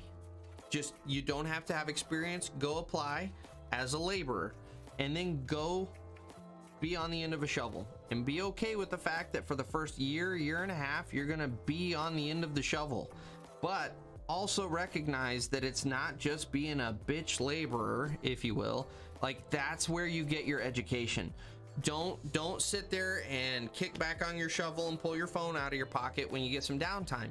That's where you're, like Dennis was saying earlier, watch the operators around you, watch the flow of the job site. What were you gonna say? I'll tell you, I mean, I've had lots of kids, before they were working with me, and they're like, hey, we had some downtime. They're like, hey, you mind if I load a truck or whatever? Put them in the truck, put them in the excavator, let them load a truck. Especially if you don't have any experience, there's no contractor out there that's going to pay you to sit there and watch you just, half-ass load a truck or do whatever. You're in production mode, but you're right. I mean, those downtimes, that's when you can do that. Or if you're laboring, hey, I don't want to jump in that backhoe. No offense, Frank. Run all the way down to the yard and get a bag of mortar. You know what I mean? But I'll send that guy down to get that bag of mortar. Yeah. You know what I mean? And you'll get a chance to do that. So, I mean, that's all I can say is, I mean, if you got access to getting behind get some lever pulling somewheres, that's going to be big. I mean, I have a lot of people that call me just with my small excavating company and say, hey, can I come out and just run your equipment? Yep. No, thank you. It costs too much money. Absolutely. So yeah, just be okay with being on the shovel, but at the same time, know that you're getting your education, you're building the foundation that's going to put you in the seat. And depending on the company you work for, sometimes that's a year, sometimes it's 2 years, sometimes it's 6 months. It just depends on the company, it depends on the need, and obviously it depends. This is a skill-based trade. It depends on your skills. If you pick things up quicker, obviously you're going to get in a seat quicker. So don't get discouraged. Recognize you got to put in that foundation time, and that foundation time is key. Everyone in the industry, I'll let you finish. Let me finish this sentence. Everyone in the industry, I was going to point to Dennis, including Dennis, will tell you the most valuable time that we have all spent in this industry, myself included, was being on the end of the shovel. Go ahead, Dennis. So I put 35 kids through my program a year. Yep. The first day at school, I asked them all who wants to become an equipment operator, and they all want to become an equipment operator the first day. Yep. And right after we do our equipment orientation, that number goes in half. Then half those kids realize they don't want to run equipment. They don't have the interest, they don't have the skill to do it. And then by the end of the senior year, that number again cuts in half. Because once we get out in production mode, they realize they don't like the pressure. Yeah.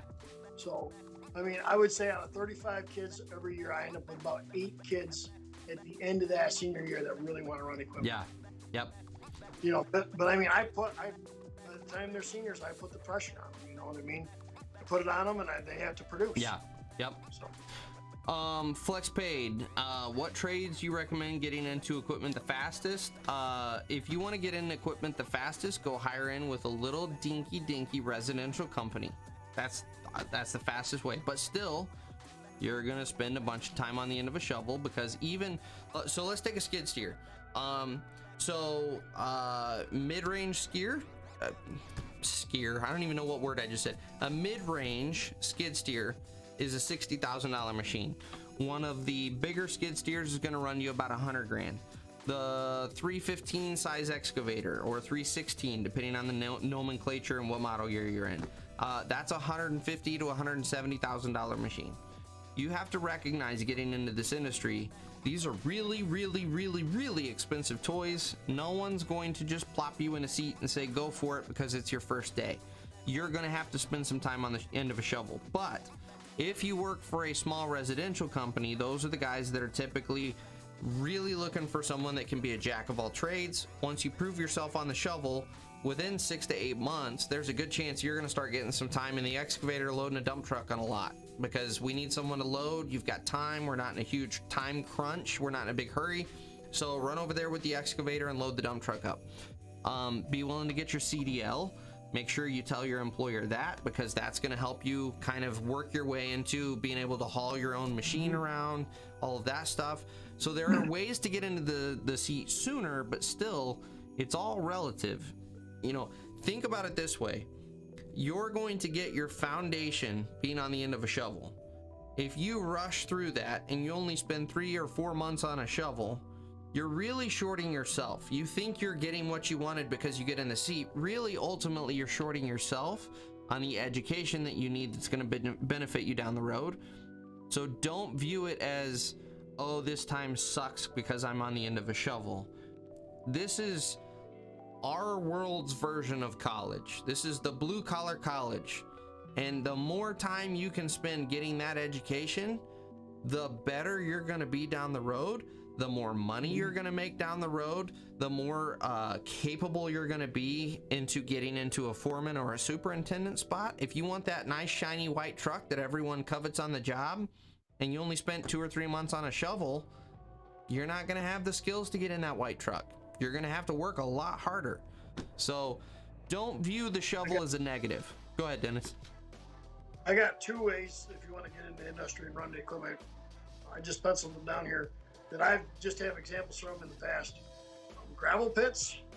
If you can get into a gravel pit somewhere nearby you, or some sort of an aggregate pit, a lot of times those people, they're running full year round, and if you're shoveling under the augers or whatever, and somebody calls in sick that day, they will 100% put you in a piece of equipment.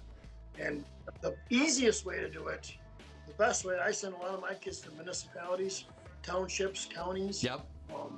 there's no production there, so there's no high pace to it, and they're willing to give you that extra time. Yeah. So those are two easy.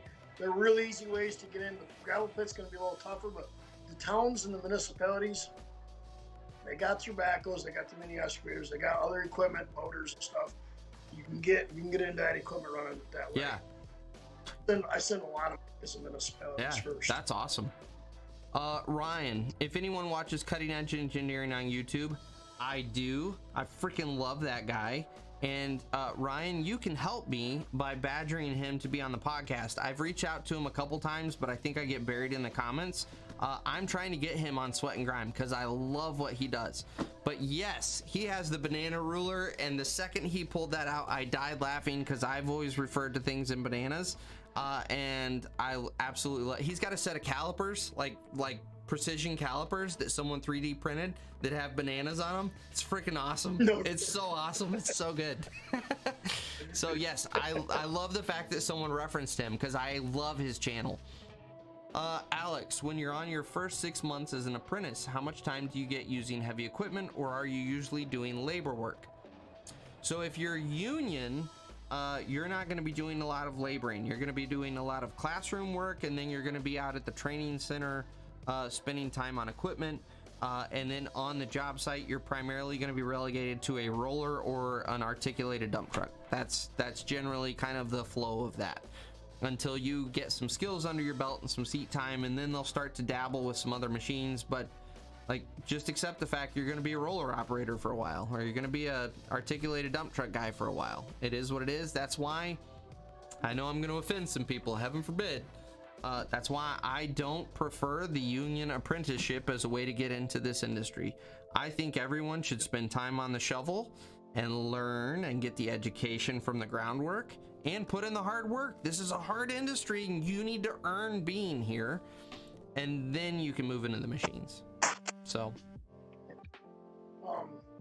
on the apprenticeship program, just because I have a good relationship with the operators up here, most of the time they start them out oiling for cranes, or if you're lucky enough to get on a pipeline and oil, that's a good end. Like that, you're going to clean the cabs of the equipment for the operators, you're going to fuel them, you're going to grease them, and if you do a good job, the operator's going to let you run the piece of equipment. Sooner or later, you're going to be up there. Yeah. So oiling is a good one. Like I said, dude, you hit the nail right on the head. So they're gonna get you out there. They're gonna get you training. So yeah. Jackson says, Dennis, has anyone ever told you that your voice sounds like Shawn Michaels, a WWE wrestler? No. There you go. Well, you should check him out. Is he awesome or what? He's got to be. I mean, I love you. You know, I love wrestling. So. Oh, well, there you go. So Jackson's your man. Jackson is a diehard wrestling fan. So you might fire up a conversation with Jackson there.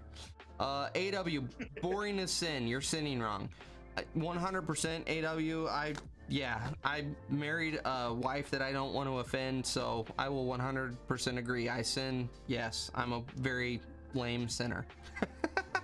I ain't gonna make mama mad, and that's called being smart. Ryan, stay off the TikTok. I hate that platform, I'm assuming is what that should have said. With a passion, it's a place that mostly contains lunatics. 100%.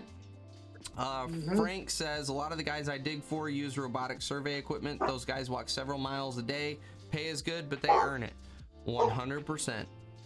Rashad, what's happening? Good to see you, man. Thanks for coming and hanging out. Which, by the way, 10 minutes, guys. We're after 9 o'clock. Like 10 minutes. Somebody draw the line. We're gonna wrap this baby up. Ryan, spent 2.5 years strictly on a shovel before I sat in a mini excavator or a skid steer, and that was a 2-man company. Once you get in a piece of equipment, you get so focused on what you're doing in the piece of equipment, you don't learn the rest.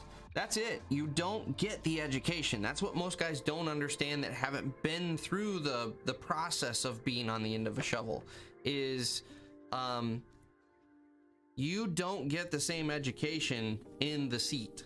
It is being on the end of the shovel, being with the guy with the grade rod in his hand, understanding the dynamics of of how we're getting this grade and taking it down to here and transferring it down into the hole. And, you know, even simple stuff as far as when you're sitting in the seat of an excavator, it looks like you're digging totally level. And then you jump down in the hole and the hole's doing this. You learn how to read that by spending all those hours down in the hole as the shovel and rake guy, looking up at the operator saying, hey, you got to take it down at the back another 4.5 inches. You get an eye for that. And then when you finally get up in the seat, you can see it because you've been down in the hole. It's all of those little things, you know, putting pipe in the ground, you know, knowing how the gaskets go on the right way, knowing how to lube those gaskets the right way, knowing how to handle the pipe and handle the choker so it makes your life easier. Because when you get in the seat, all of that directly translates to, like, as a loader operator. When I go put pipe on the ground, I know that I need to put that pipe on a little bit of a mound so that it props it up so that my laborer can get his choker around it without having to dig underneath it with the shovel. I need to make sure that the tip that the gasket goes on is actually up out of the dirt so he can get his gasket on. Because if I don't do that, now he's having to do extra work to shovel around the tip to put the gasket on. These are all the little things that you start to learn because you had to do them. You appreciate what it takes to do them. The second you get in the seat, that education stops. So 100%, Ryan. Frank, farm background is great for equipment. 100%. For all the reasons I just said, you've got all that experience. Some of my best operators come from 100%. AW, Brian quotes the machines and pre-inflation numbers. I'm sure that's true. I would probably hate to see the pricing on machines these days with all of the inflation that's been going on. Yeah, I'm with you. Rasha, Brian, have you been to Con Expo and or will you be there in 2023? No, I have not been to a Con Expo. Yes, I am 100% going next year. The question is under what guise? So there's a chance I'm actually going down there being paid by someone to go do some video stuff. That's kind of in the works right now. If that falls through for whatever reason, I'll pay out of my pocket. I'm going to Con Expo next year and I will see you guys down there 100%. Are you going, Dennis? Oh, I'm actually trying to get a school to pay for me to there go. You go. Oh, absolutely. Every time Vegas, they're like, we're not sending you down there. Yeah, absolutely. Yeah, it's well worth it for them to pay you to go down. I would love to go. Yeah, I would love to go. Yeah, I got to get down there. I was supposed to go the last Con Expo. Unfortunately, that was COVID year, and I was afraid I was going to get trapped in Vegas for 2 weeks with no one to watch my children. So I ended up canceling my ticket at the last second. So. Milton Escobar, which equipment is the hardest to learn, Dozer or Excavator, and the best paid for either one? So you're gonna get paid the same for both in most places, just because they're kind of looked at as being on par. If you want the difficulty of learning, Dozer 100%. Dozer is a hard machine. It is all in your ass, and it just takes hundreds of hours of seat time. Probably the easiest one to operate. Like I can tell anybody get in there and move that dozer. There's few little levers and stuff. Yep. But I mean, the more, I shouldn't even say this to the call me Dozer Dennis, but the more I run an excavator, I mean, the more I find that if you really to be really proficient and productive with that piece of equipment, it's probably harder to master. Really, you know, once you get going with it, I mean, they're both very hard to master. To operate, though, I would definitely say you're right. It almost goes like this. I mean, in the beginning, excavator's easier, and then you run Dozer a little bit, and then boom, now you're good here, and then you kind of plateau. Those are just kind of plateaus, but you can keep elevating with an excavator. That's true. That's why it's so hard to compare the two, especially for people who haven't run them. Is they're both difficult, but in their own way. So an excavator to me, let me back up. A dozer, like Dennis said, if you're talking getting in the machine and being able to make it move around, dozer's way easier because you've only got blade controls, and then you've got forward and backwards, left and right. Done, easy. Now go make a nice smooth level pass, and you're gonna understand real quick, the Dozer is one of the hardest machines on the job to operate. Like when it comes to actual operating and doing work with it, it is very, very difficult because it's all by feel. In fact, one of the most everywhere you go, you're gonna make a mess. Yep, exactly. And you have to plan for that and figure out. You kind of reverse engineer your job in a Dozer. You think about where you want to finish, and then you go start over there. So you have to plan with a Dozer. And so you've got that aspect of it. You've also got the aspect that one of the most apparent things when you jump in a Dozer for the first time, you can't see the blade. You see the back of the blade. You can't see what's going on in the front of the blade. And like for experienced operators, we don't even think about that. But for a new operator, your first thought, I remember the first time I jumped in a Dozer, I'm like, how the F am I supposed to grade in this? I can't even see when my blade's coming into contact with the ground. So you've got that aspect, the visibility aspect, plus you've got the aspect that if I make a change, so let's say we're cruising along in our Dozer and I make a blade adjustment down, and I just bumped the blade down. Well, what happens is, as soon as you get to the point where your blade went down, you tip the machine down. If you don't correct your blade, you continue to tip more and more and more down, and you dig yourself into a hole. So everything you do with the Dozer blade, you are creating these little ramps and humps and hoopties that you have to travel across, and you're constantly adjusting with your blade on the fly. What ends up happening is, over time, you get good enough, your brain is actively compensating on the fly for the adjustment you just made. And from a timing standpoint, you just know from feel when you've got to bump the blade back the other way to compensate the other way to level it back out. Like, that's a difficult machine to operate. It really, really is. We start by pushing tires. Oh, that's a great, yeah. Push them up over knobs and down over. But I tell all my kids, and my uncle taught me this. He's like, I was running a Dozer. He comes up, he grabs my arm, he just shakes my arm like crazy. He's like, loosen your arm up. He's like, if you watch me run a Dozer, you know, your arm's got to be moving all the time. You got to be making, and that's the difference. I mean, I can watch a guy that's ran a Dozer for, 5 or 10 minutes, and I can tell if he can run a Dozer. Yeah. Because if his arm's moving all over the place, and he's up out of the machine, he's back and forth, and he's moving that machine, he's a Dozer operator. Yeah. If he's just sitting there just like moving, going snail slow, making little adjustments, he's not a fine grade operator. Yeah, and that's why in my mind the Dozer is actually the harder of the two machines to learn, is because it's hundreds, if not thousands of hours of seat time before you can really say you've mastered the Dozer. Versus in my mind, I can take some rookie out there on the job, I can show you the controls in the Excavator. Yeah, it's going to take you a little bit longer than the Dozer to actually get the control movements down initially. But then once you've got them down, within an hour or two, I can have some new kid out there loading the truck. And he's going to be all right loading the truck. He's going to be a little slower than an experienced operator, but he can load the truck.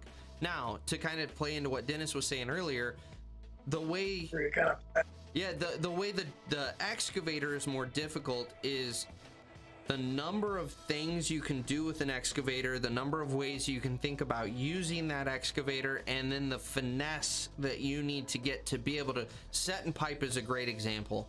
You have got to be a skilled operator to take a 1,500-pound piece of concrete pipe and fit it in a hole that's 12 inches in diameter and has about, I don't know, what would you say, a quarter to a half inch of clearance on any side with the gasket?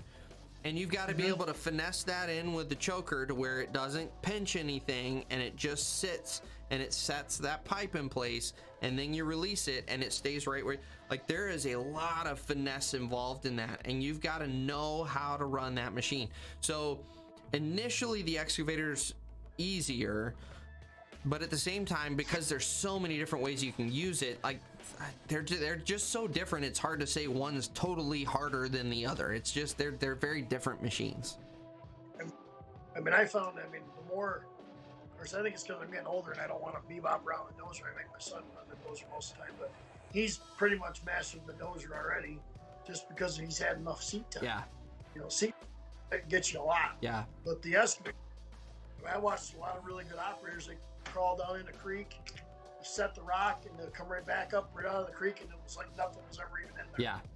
You know. Yep. Like that to me, I mean, is really mastering that excavator. I mean, but you're right. I mean, I think it kind of at first the excavator's easier, and then as the experience goes along, it kind of goes here, and then they both kind of plateau out, and then the excavator actually it starts to take off. Yeah. I feel like there's a different level. You get to a different level. I feel like the mastery of the Dozer, the true mastery of the Dozer will happen before the true mastery of the excavator.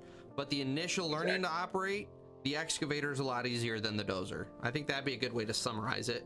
So where do the backhoes in there? Backhoes are just, I don't know. We don't talk about backhoes because they're just terrible. I hope Frank's still in here. Gotta give him some more crap. Let's hear Jackson. Plus, I would think we better blow through these things so you can get out. What's that? We better get through these comments. Yeah, exactly. Yeah, we're almost there. So Jackson. Plus, I would think it's also a trust issue as well. You don't want to tell a new guy on his first day go operate the piece of equipment, because if he ends up killing someone, 100%, Jackson. That's why most guys, when they train new people on equipment, it's go move that dirt pile over there away from anything you could possibly touch. Get a feel for the machine before we put people in the situation. Landmark property, it's insanely hard to find even a mediocre operator with a CDL that's willing to drive. CDL can open you up to other options.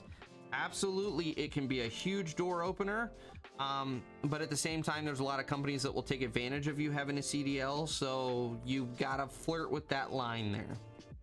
I've stayed on jobs before because I had my CDL, because I could run the water truck and I could do all it gives you a lot of flexibility. It does. I mean, but as soon as they're like, oh yeah, well, we need you to drive truck all day, I'm like, yeah, yep, that's it. That's not me. That's not me. You know what I mean? I'll run my truck around all day, but I'm not running. Yeah, exactly. And then Frank popped off with my first job on the farm was tractor when he was 7. I believe it. I'm actually surprised he started at 7. That's true, like 3 or 4. That's true. Yeah. Frank was just born in a backhoe seat. His mother spat him out in a backhoe seat, and he just never left. That was the first piece of equipment I ran. It was a W15 Alice Chalmers 4-stick backhoe. That's what I ran. My grandfather had it. It was an old gas job, and I mean, I dug with that thing and dug with it, and that's what I learned how to run. Well, Frank just said if you master a backhoe, everything else is easy. It's because backhoes are terrible, and everything else is better. I mean, you let off on the lever right here, and at night, and then it does this thing.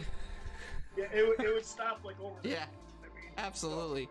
And you got that 1.5 shimmy each way. Oh yeah, and you're trying to chase. You're trying to look back and forth on the boat. I can't see my pipe. Which side? I probably shouldn't even share this with you, but I almost had a really bad accident, and it was with a backhoe.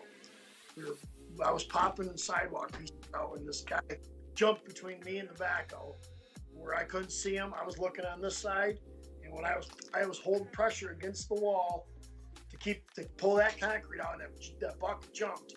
The bucket come over and smacked him in the leg. It scared the crap out of me, and but I mean that's just one more axe against the backhoe. You got a blind spot. Yeah. You know what I mean? Yep. We've all had close calls like that. It's those are the ones that really wake you up and you go, whew, my appreciation for what we're running is back now. So well, that takes us to our line. Oh, go ahead, Dennis. Like I said, I mean, I'll end it on this note. I mean, you and I are not smarter than anybody else out there. 100%. But it's like I tell my students, I thought my dad and my grandfather were very smart. It's just because they made a lot of mistakes in their life. Absolutely. And if you make a mistake, you learn from it, you get better. Yeah. And it's the mistakes you make along the way that lead you to your wisdom. Yep. They really do. Absolutely. So. Well, I do want to give a quick shout out to Bobby Rabaglia down there. I did see your comment. I'm sorry that you missed this before or after the line, but it is the line. We're 20 minutes over. Thanks for joining us, guys. Hey, Denny, thanks for hanging out tonight, man. Yep. And just for the record, my first name is Andrew. You want me to call you Andrew? I keep meaning to ask you that. Okay, all right.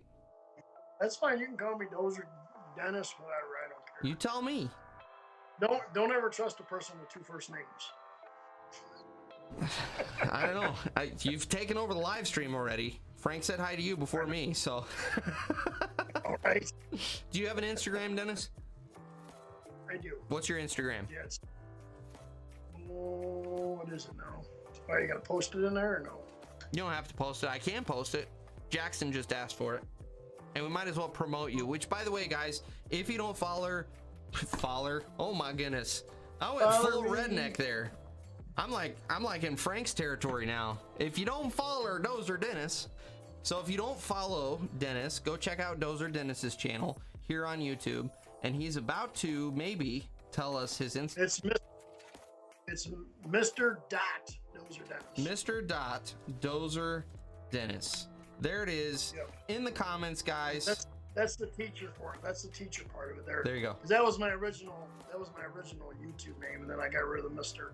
Gotcha. Yeah. All right. It's just Dozer Dennis now. There you go. Well, thanks for hanging out as always, guys. We will catch you guys next week on the live stream, and I think the plan is to have maybe I gotta coordinate with them, but maybe we'll get Matt and Rick on here next week so we can talk about Sweat and Grime, kind of what we're doing with that. And but yeah, thanks for absolutely, man. Well, you guys have a great week, and we will catch you guys next weekend on the live stream. We'll see ya.